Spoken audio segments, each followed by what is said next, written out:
after the filing of the COC, pumunta ako, nag-courtesy call ako kay Chairman George. Sabi ko, Chairman, I'm a newcomer sa politika.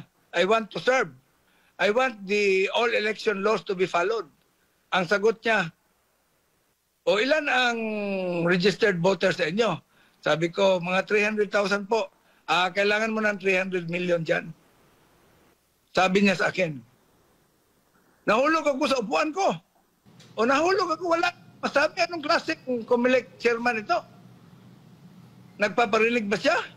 Ang registered voters sa buong Pilipinas, 68 million. Ang inimprenta niya na balota, 73 million. Alam natin na 80% lang ang nakakaboto. So, ibig sabihin, kung 68 million ang botante mo, kung 20% ang hindi makakaboto, meron kang over 13 million sa 68 million ang hindi makakaboto.